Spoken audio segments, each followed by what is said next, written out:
i-share ko naman sa inyo dito kung ano nga ba yung mga luna sa PCAS, treatment, or remedy. Alam naman na siguro natin na meron namang epektibo at ligtas na paraan upang mabawasan ang PCAS or mawala ito. Ayan, para sa PCAS, kailangan mo ditong gumamit ng retinoid. So, yung retinoids ay ginagamit ito kasabay ng paggamit ng feeding cream. Ito yung tumutulong din sa pagpaputi ng PCAS. Next naman, kailangan nyo ditong gumamit ng bleaching cream at saka yung feeding creams dahil naglalaman ito ng kojic acid na ito yung tumutulong upang paputiin ang iyong PCAS. Kapag regular naman ang paggamit mo dito ng ilang buwan, mas epektibo siya kung iniwasan mo yung pagbilad sa araw. So next naman is kailangan yung gamitin dito yung chemical peel at ayusin ang irregular pigmentation. So next naman is kailangan mo dito ng laser treatment. Laser treatment, tumutulong ito sa mga iba't ibang uri ng PCAS, mapaputi at mabawasan ang PCAS sa ligtas at epektibong paraan.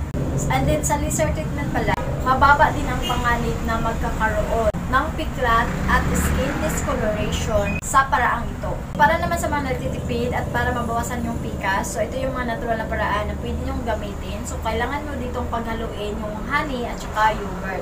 So isang kutsarang honey at saka isang kutsarang yogurt. So ito yung paghaluin mo and ipahid mo siya dito sa inyong mukha. Sa iyong mukha na meron siyang PCAS at iwan mo siya ng mga 15 to 30 minuto bago mo siya madlawan. At kailangan after mo siyang gamitin is mag-moisturizer. So next naman is kailangan mo ditong gamitin yung katas ng papaya.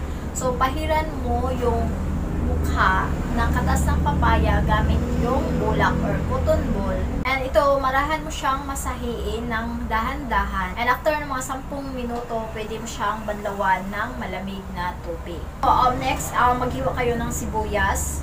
So, yung katas niya is yun yung ipahid nyo dito sa inyong PCAS. Ipahid nyo siya ng 2 bisis sa isang araw. Next naman, ito pang last. So, kailangan mo dito ng pahiran ng lemon juice. Masahiin mo din ang iyong balat and iwan mo siya ng mga 15 minuto bago siya banlawan. Pimples ka ba? So, ngayon, kung meron kong pimple, lagyan mo ng honey ang iyong buong mukha. At ibabad ito ng mga 10 to 15 minutes. Yun na yung mga natural na paraan naman para makatulong sa inyong pagpawala or pampabawas ng PCAS. And I hope nakatulong ko sa inyo itong video na to. And if it did, make sure to like this video. That's it for now and see you on the next video. Bye!